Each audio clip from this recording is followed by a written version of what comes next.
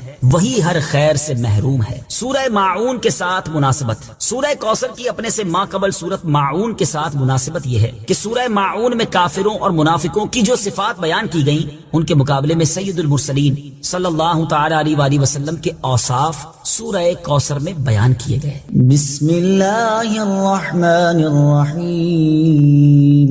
ترجمہ، اللہ کے نام سے شروع جو نہایت مہربان رحمت والا ہے۔ اِنَّا أَعْطَيْنَاكَ الْكَوْثَرَ فَصَلِّ لِرَبِّكَ وَانْحَرْ إِنَّ شَانِئَكَ هُوَ الْأَبْتَرُ۔ ترجمہ، اے محبوب، بے شک ہم نے تمہیں بے شمار خوبیاں عطا فرمائیں تو تم اپنے رب کے لیے نماز پڑھو اور قربانی کرو، بے شک تمہارا دشمن ہی ہر بھلائی سے محروم ہے۔ إِنَّا أَعْطَيْنَاكَ الْكَوْثَرَ۔ اے محبوب، بے شک ہم نے تمہیں بے شمار خوبیاں عطا فرمائیں۔ تفسیر صراط الجنان میں ہے، کوثر کی تفسیر میں مفسرین کے مختلف اقوال ہیں، ان سب اقوال کا خلاصہ یہ ہے کہ اے محبوب، بے شک ہم نے تمہیں بے شمار خوبیاں عطا فرمائیں اور کثیر فضائل عنایت کر کے تمہیں تمام مخلوق پر افضل کیا۔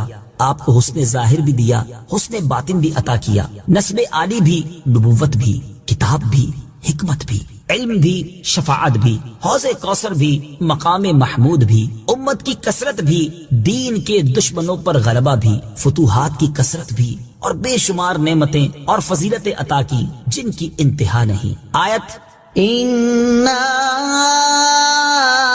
أَعْطَيْنَاكَ الْكَوْثَرَ سے حاصل ہونے والی معلومات، اس سے 5 باتیں معلوم ہوئی۔ نمبر 1، اللہ تعالیٰ نے اپنے حبیب صلی اللہ تعالی علیہ وآلہ وسلم کو کوثر عطا کر دی ہے، کیونکہ یہاں یہ نہیں فرمایا گیا کہ ہم آپ کو کوثر عطا کریں گے، بلکہ یہ فرمایا کہ بے شک ہم نے آپ کو کوثر عطا کر دی۔ نمبر 2، اللہ تعالیٰ کی اپنے حبیب صلی اللہ تعالی علیہ وآلہ وسلم پر یہ عطا ان کے نبی اور رسول ہونے کی وجہ سے نہیں، بلکہ آپ علیہ الصلوۃ والسلام کی ذات کی وجہ سے ہے، جو شان محبوبیت کی صورت ہے، کیونکہ یہاں یہ فرمایا ہم نے آپ کو عطا فرمائی، یہ نہیں فرمایا کہ اعطینا الرسول یا اعطینا النبی۔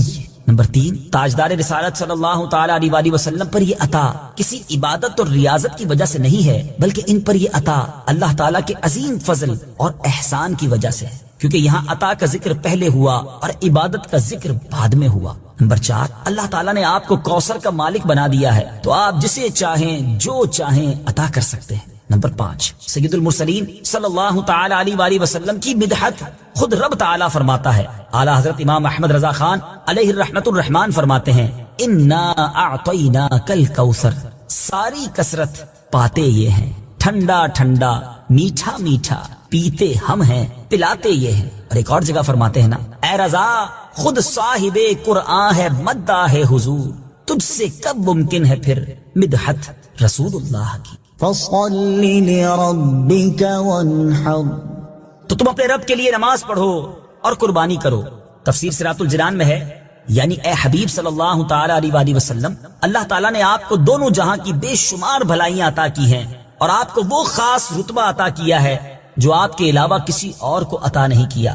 تو آپ اپنے اس رب عز و جل کے لیے نماز پڑھتے رہیں جس نے آپ صلی اللہ تعالی علیہ وآلہ وسلم کو کوثر عطا کر کے عزت و شرافت دی، تاکہ بتوں کے پجاری ذلیل ہوں اور بتوں کے نام پر ذبح کرنے والوں کی مخالفت کرتے ہوئے اپنے رب عز و جل کے لیے اور اس کے نام پر قربانی کرے۔ اس آیت کی تفسیر میں ایک قول یہ بھی ہے کہ نماز سے نماز عید مراد ہے۔ إن شانئك هو الأبتر بے شک تمہارا دشمن ہی ہر بھلائی سے محروم ہے۔ تفسیر صراط الجنان میں ہے۔ شان نزول، جب سید المرسلین صلی اللہ تعالی علیہ وآلہ وسلم کے فرزند حضرت قاسم کا وصال ہوا تو کفار نے آپ کو ابتر یعنی نسل ختم ہو جانے والا کہا، اور یہ کہا کہ اب ان کی نسل نہیں رہی، ان کے بعد اب ان کا ذکر بھی نہ رہے گا اور یہ سب چرچا ختم ہو جائے گا۔ اس پر یہ سورہ کریمہ نازل ہوئی اور اللہ تعالیٰ نے ان کفار کا بالغ رد فرمایا، اور اس آیت میں ارشاد فرمایا کہ اے حبیب صلی اللہ تعالی علیہ وآلہ وسلم، بے شک تمہارا دشمن ہی ہر بھلائی سے محروم ہے، نہ کہ آپ، کیونکہ آپ کا سلسلہ قیامت تک جاری رہے گا، آپ کی اولاد میں بھی کثرت ہوگی اور آپ کی پیروی کرنے والوں سے دنیا بھر جائے گی، آپ کا ذکر منبروں پر بلند ہوگا، قیامت تک پیدا ہونے والے عالم اور واعظ اللہ تعالیٰ کے ذکر کے ساتھ آپ کا ذکر کرتے رہیں گے، اور آخرت میں آپ کے لیے وہ کچھ ہے جس کا کوئی وصف بیان ہی نہیں کر سکتا۔ تو جس کی یہ شان ہے وہ ابتر کہاں ہوا، بے نام و نشان اور ہر بھلائی سے محروم تو آپ کے دشمن ہیں۔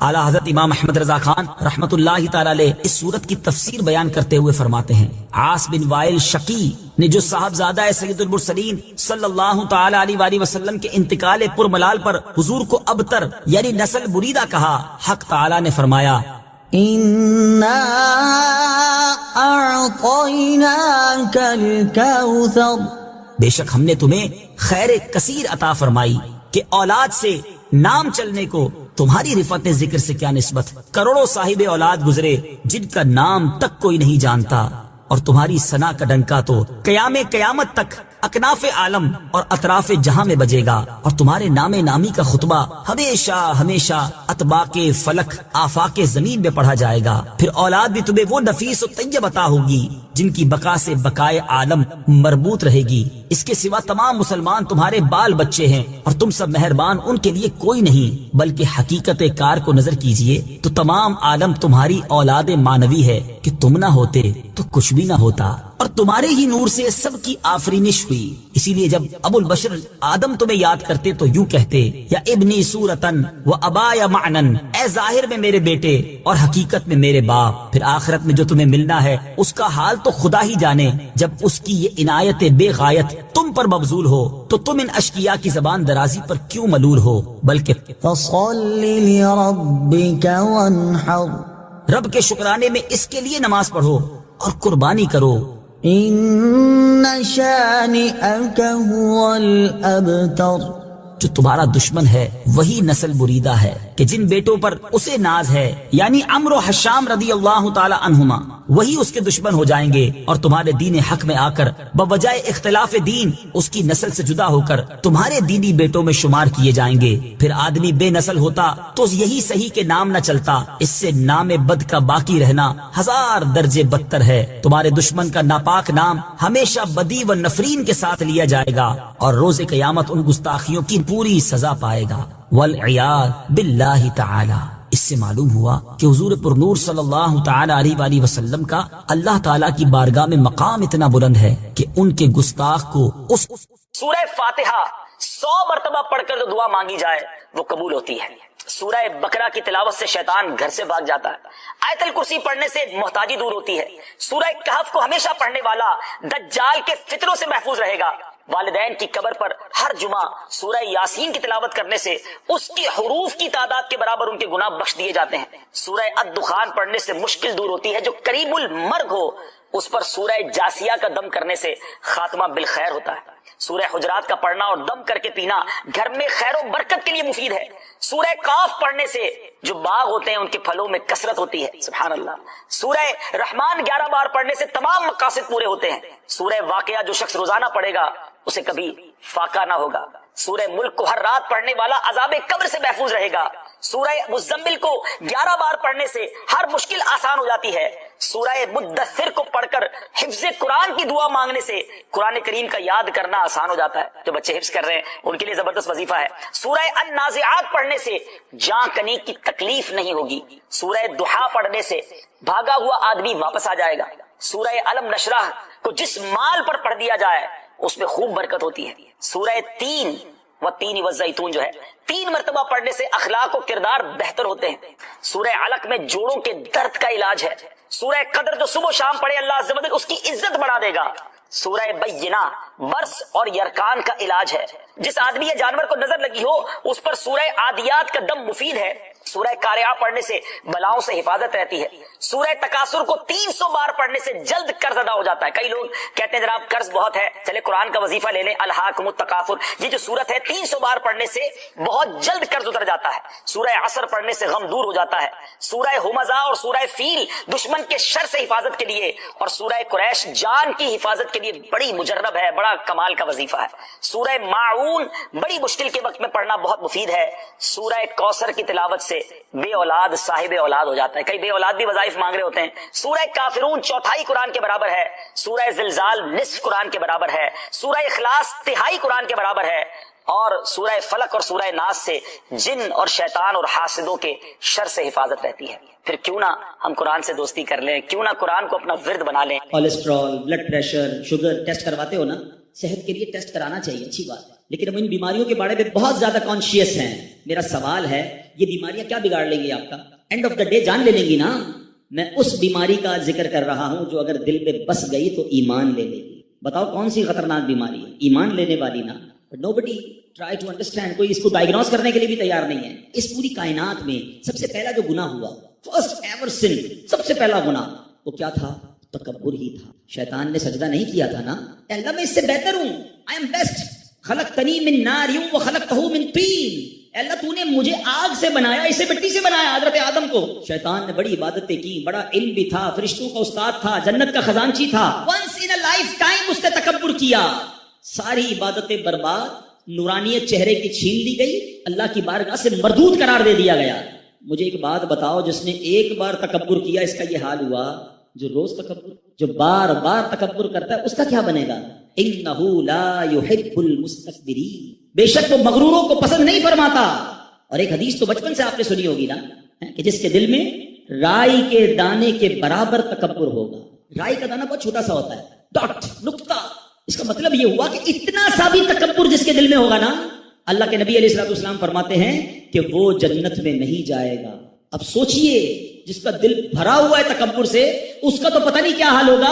رائی کے دانے کے برابر تکبر بھی ایکسیپٹیبل نہیں ہے. تو یہ بات انڈرسٹینڈ ہو گئی کہ بڑا گناہ ہے, کائنات میں ہونے والا بھی سب سے پہلا گناہ ہے, اور کبیرہ گناہوں میں سے گناہ ہے. ایک بہت ہی خوبصورت حدیث پاک ہے. میرے آقا علیہ الصلوۃ والسلام فرماتے ہیں, من صلی علیہ صلاۃ واحدۃ صلی اللہ علیہ عشرہ, جو کوئی شخص مجھ پر ایک بار درود پاک پڑھے اللہ کریم اس پر اپنی 10 رحمتیں نازل فرماتے. فرمایا ومن صلی علیہ عشرا صلی اللہ علیہ مئۃ, جو مجھ پر 10 بار درود پاک پڑھے رب کریم اس پر 100 رحمتیں نازل فرماتا ہے. پھر فرمایا ومن صلی علیہ مئۃ صلی اللہ علیہ الفا, جو مجھ پر 100 بار درود پاک پڑھے اللہ اس پر 1000 رحمتیں نازل فرماتا. کاروباری لوگ بیٹھے ہیں, ہم نارملی اپنے سرمایہ کو ملٹیپل کرنے کی کوشش کر رہے ہوتے ہیں. اس کی ملٹیپلیکیشن دیکھیے, 1 درود 10 رحمتیں, 10 درود 100 رحمتیں, 100 درود 1000 رحمتیں. اگر میں اور آپ چاہتے ہیں کہ دن رات مجھ پر رحمتوں کی برسات رہے, میری سیکیورٹی رہے, میں گھر سے جاؤں تو خیر سے جاؤں, خیر سے واپس آؤں, تو درود پاک کو اپنا ورد بنائیے. مگر اس حدیث کا جو اگلا پارٹ ہے نا, وہ اور بڑا ہی خوبصورت ہے. آقا فرماتے ہیں علیہ الصلوۃ والسلام, ومن صلی علیہ الفا, جو مجھ پر 1000 بار درود پاک پڑھے زحمت کتفہ کتفی علی باب الجنہ, آقا فرماتے جنت کے دروازے پر اس کا کاندھا میرے کاندھے سے چھو رہا ہوگا. آپ ذرا سمجھیے, کاندھے سے کاندھا کس سے چھوتا ہے؟ امام صاحب اعلان کرتے ہیں مسجد میں, ذرا کاندھے سے کاندھا ملا کر سفید سیدھی کر لیں. ویری نیکسٹ ٹو می, جو بالکل میرے برابر میں ہوتا ہے نا, میرا کاندھا اس سے ٹچ ہوتا ہے.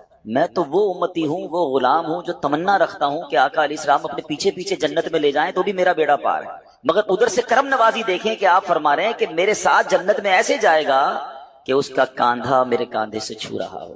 یہ ہے درود پاک. تو بہرحال درود پاک it's a beautiful way to spend your time with رحمہ ود برکہ. جتنا ہو سکے درود پاک پڑھتے رہیں. آئیے مل کر محبت کے ساتھ بآواز بلند درود پاک پڑھ لیں. صلو علی الحبیب صلی اللہ تعالی علی محمد صلی اللہ علیہ وسلم. 10 رمضان مبارک ہماری امی حضور ام المومنین حضرت خدیجۃ الکبریٰ رضی اللہ تعالی عنہا کا یوم بھی ہے. آپ کا وصال نبوت کے 10ویں سال 10 رمضان مبارک کو ہوا. یہ وہ عظیم ہستی ہیں سبحان اللہ. میرے آقا علیہ الصلوۃ والسلام ان سے اتنا پیار فرماتے اور نبی پاک علیہ الصلوۃ والسلام کو جس طرح انہوں نے سپورٹ کیا. یہ اسلام کے ابتدائی ایام تھے, یعنی ہماری خواتین کے لیے وہ رول ماڈل ہیں کہ اپنے شوہر کے ساتھ برتاؤ کیسا ہونا چاہیے, اور اسپیشلی ٹف ٹائم میں. آپ طیبہ, طاہرہ, زاہدہ, صدیقہ, اور آپ عظیم ہستی ہیں کہ نبی پاک علیہ الصلوۃ والسلام کی جو پہلی زوجہ ہیں وہ آپ ہیں, اور جب تک آپ نبی پاک علیہ الصلوۃ والسلام کی زوجیت میں رہیں میرے آقا علیہ الصلوۃ والسلام نے کوئی دوسرا نکاح نہیں فرمایا. ایک اور خوبصورت بات کہ پیارے آقا علیہ الصلوۃ والسلام کی تمام اولاد میں سوائے حضرت ابراہیم کے جتنی اولاد ہے وہ سب حضرت خدیجۃ الکبریٰ رضی اللہ تعالی عنہا سے ہے. اور سبحان اللہ, رہتی دنیا کے سیدوں کی نانی جان جو ہیں وہ حضرت خدیجۃ الکبریٰ رضی اللہ تعالی عنہا ہے. جنت المعالی میں آپ کا مزار شریف موجود ہے, مکہ مکرمہ میں. اللہ تربت حضرت خدیجہ پر اپنی کروڑوں رحمتوں کی بارش نازل فرمائے اور ان کے صدقے ہماری مغفرت فرمائے, اور ہماری ماؤں بہنوں کو ان کی سیرت سے اپنی زندگی میں امپلیمنٹیشن کرنے کی توفیق عطا فرمائے. چونکہ بات خاندان نبوت کی ہوئی ہے, اور سبحان اللہ آئیے اسی خاندان کی نسبت سے میں ایک بڑا ہی ایمان افروز آپ کو واقعہ سناتا ہوں, جس ایک واقعے میں ہم سب کے لیے بہت کچھ ہے. ماجرا یہ تھا کہ مولا علی شیر خدا کرم اللہ تعالی وجہ الکریم کے گھرانے میں 5 افراد تھے. بی بی فاطمہ خاتون جنت, حضرت امام حسن, حضرت امام حسین, اور ان کا ایک غلام تھا اس کا نام تھا حارث. یہ 5 افراد رہتے تھے, اور 3 دن گزر گئے ان کے پاس کھانے کو کچھ نہیں تھا. 3 دن تک فاقہ ہے, کھانے کو کچھ نہیں. خاتون جنت بی بی فاطمہ رضی اللہ تعالیٰ عنہ نے مولا علی سے کہا, اے علی جا کر میرا یہ لباس بیچ کر آ جاؤ. ذرا میں تھوڑا سا واقعہ یہ بریک کرتا ہوں, ہم ساتھ ساتھ سیکھتے بھی جائیں گے تو انشاءاللہ آج بیان میں آنے کا مقصد بھی پورا ہو جائے گا. یہ گھرانہ کون سا ہے؟ یہ میرے آقا کا گھرانہ ہے. یہ نبی پاک علیہ الصلوۃ والسلام کی جگر کا ٹکڑا بی بی فاطمہ رضی اللہ تعالیٰ عنہ کا گھر ہے. مولا علی وہ ہیں کہ جن کے بارے میں نبی پاک فرمائے جس کا میں مولا اس کا علی مولا, یعنی اس قدر عظیم گھرانہ. اور سرکار دو عالم علیہ الصلوۃ والسلام کے پاس نعمتوں کی کوئی کمی؟ آپ تو وجہ تخلیق کائنات ہے نا. نبی پاک علیہ الصلوۃ والسلام ہی از the reason of the all creation. خود فرماتے ہیں کہ اگر میں چاہوں تو یہ مکے کے پہاڑ سونے چاندی کے بن کر میرے ساتھ چلنا شروع ہو جائے, اتنا اتھارٹی ہے. مگر 3 دن سے کھانے کو نہیں ہے. مگر اس گھرانے میں شکوہ بھی نہیں ہے, اس گھرانے میں کمپلین بھی نہیں ہے. اس گھرانے کا تو حال دیکھیں کہ 3 دن کا فاقہ ہے. کیا کبھی ایسا ہوا کہ ہم میں سے کسی نے اپنا لباس بیچا ہو کھانے کے لیے؟ خاتون جنت, جنتی عورتوں کی سردار, آپ کہہ رہی ہیں مولا علی شیر خدا کو کہ جا کر میرا لباس سیل آؤٹ کریں اور کچھ کھانے کو لے آئیں. سبق مل رہا ہے کہ اگر کبھی زندگی میں کوئی تکلیف آ جائے, کبھی کوئی جناب ہماری چیزوں میں کمی ہو جائے تو شکوے نہیں کرنے, صبر کرنا ہے. ہمیں تو جناب تھوڑا سا کاروبار ڈاؤن ہو جائے, تھوڑی مارکیٹ ڈاؤن ہو جائے, تھوڑا سا جناب کوئی نقصان ہو جائے تو ہمارا تو چہرہ ہی بتا دیتا ہے کہ لگتا ہے بہت بڑا لاس ہو گیا ہے. نہیں جناب, زباں پر شکوے رنجو علم لایا نہیں کرتے, زباں پر شکوے رنجو علم لایا نہیں کرتے, نبی کے نام لیوا غم سے گھبرایا نہیں کرتے. اب ذرا آگے سنیے, مولا علی شیر خدا کرم اللہ تعالی وجہ الکریم وہ لباس مارکیٹ میں جا کے سیل آؤٹ کرتے ہیں. وہ لباس بکتا ہے 6 درہم کا, ٹھیک ہے. اب لاجک تو یہ کہتی ہے کہ 6 درہم کا اناج خریدیں اور گھر والوں کے لیے کھانا لے کر جائیں. اسی دوران ایک سائل آ جاتا ہے, ایک اللہ کا بندہ آتا ہے, کہتا ہے اے ابو الحسن میں بہت غریب ہوں, مجھے اللہ کے نام پہ کچھ دے دو. اچھا, اب ہم جیسا کوئی آدمی ہوتا تو 6 میں سے چلے, اگر بہت سخاوت بھی ہوتی تو چلے 1 درہم اسے دے دیتا. مگر یہ گھرانہ کیسا گھرانہ ہے, سخاوت کیسی ہے اس گھرانے میں. مولا علی شیر خدا نے 6 کے 6 درہم اس فقیر کو دے دیے, اگین ایمپٹی ہینڈڈ, سب دے دیے. تھوڑا آگے چلے تو ایک اعرابی آیا اور آ کر کہتا ہے, اس کے پاس اونٹنی تھی, کہ اے ابو الحسن, مولا علی کی یہ کنیت تھی, یہ اونٹنی خریدو گے؟ مولا علی کہتے ہیں میرے پاس تو پیسے ہی نہیں. تو کہا ادھار خرید لو. کتنی کی دینی ہے؟ کہ 100 درہم. آپ نے اونٹنی خرید لی. تھوڑا اور آگے گیا تو ایک اور عربی آیا, ایک اور عربی شخص کہتا ہے اے علی یہ اونٹنی بیچنی ہے؟ کہا بیچنی ہے. کہ کتنی کی خریدی ہے؟ کیسا کوشچن ہے. بزنس کمیونٹی کے لوگ بیٹھے ہیں نا, ہم سے کوئی پوچھ لے آپ کی کاسٹ کیا ہے, اس کے بعد تو جناب وہ کلابیں لگتی ہیں, بھائی اللہ کی قسم میری تو کاسٹ ہی اتنے کی ہے. اچھا ہمیں سمجھ نہیں آتی, بندہ پہلے کاسٹ 1000 روپے بتاتا ہے, تھوڑی نیگوشیشن کرو تو 950 پہ آ جاتا ہے. یار ابھی تو آپ قسمیں کھا رہے تھے میری 1000 کی کاسٹ ہے. ہمارا یہ حال ہے. مولا علی شیر خدا گھر میں کھانے کو کچھ نہیں ہے, آپ فرماتے ہیں 100 درہم کی خریدی. سچ کو آنچ نہیں ہے. وہ بندہ کہتا ہے 160 کی دینی ہے. آپ نے کہا بالکل دینی ہے. 160 میں آپ نے سیل کر دی. تھوڑا آگے گئے تو پہلے والا جو عربی تھا وہ آیا, کہا اے علی وہ اونٹنی کہاں گئی؟ کہا میں نے بیچ دی. کہا میرے پیسے دے دو. آپ نے 100 درہم دے دیے. خوشی خوشی گھر آئے اور بی بی فاطمہ کے ہاتھ میں 60 درہم رکھ دیے. خاتون جنت کہتی ہے اے علی میرا جوڑا اتنا قیمتی تو نہیں تھا کہ 60 درہم کا بک جاتا. سنو مولا علی کیا کہتے ہیں, میں نے اللہ سے تجارت کی ہے, میں نے اللہ سے کاروبار کیا ہے, 6 ملے تھے وہ اللہ کی راہ میں خرچ کیے, اللہ نے مجھے 60 لوٹا دیا. ہائے ہائے. اب سنیے, اب آگے سنیے اس کی اور اس واقعے کا خوبصورت ٹرن اور سنیے گا, ایمان تازہ ہو جائے گا. اس گھرانے کی شان کیا ہے. اعلیٰ حضرت امام اہل سنت لکھتے ہیں نا, کیا بات رضا اس چمنستان کرم کی, کیا بات رضا اس چمنستان کرم کی، زہرا ہے کلی جس میں حسین اور حسن پھول. یہ گھرانہ ہی چمنستان کرم ہے. اب جب صبح بارگاہ رسالت میں گئے تو نبی پاک علیہ الصلوۃ والسلام کو یہ بتاتے، مولا علی بتاتے. اس سے پہلے سرور کائنات علیہ الصلوۃ والسلام سوال کرتے ہیں، اے علی تمہارا کل تمہارے ساتھ جو معاملہ ہوا تم جانتے ہو کیا تھا؟ مولا علی کہتے ہیں اللہ عالم و رسول عالم، حضور آپ ہی بتا دیں معاملہ کیا تھا. کہا اے علی جو تمہیں اونٹنی بیچنے آئے تھے وہ کوئی اور نہیں، وہ حضرت میکائیل علیہ السلام تھے. اے علی جو تم سے اونٹنی خریدنے آئے تھے نا وہ حضرت جبرائیل علیہ السلام تھے. اور جاننا چاہو گے وہ اونٹنی کون سی تھی؟ یہ وہی اونٹنی ہے کہ جس پر میری بیٹی بی بی فاطمہ خاتون جنت قیامت کے روز سواری کریں گے. یہ ایسا سخی گھرانہ ہے جو تم سے نہ مانگوں تو پھر کس سے مانگوں، تمہارا تو سارا گھرانہ سخی ہے. اب اس ایک واقعے سے اتنا کچھ ہے ہمارے لیے. میں کچھ اور بیان نہ بھی کروں نا، آج اسی ایک واقعے کو میں پرت پرت کھولتا چلا جاؤں تو یہ ایک انسیڈنٹ، یہ ایک beautiful story of the family of رسول اللہ صلی اللہ تعالی علیہ وسلم میں کیا کچھ سکھا رہی ہے.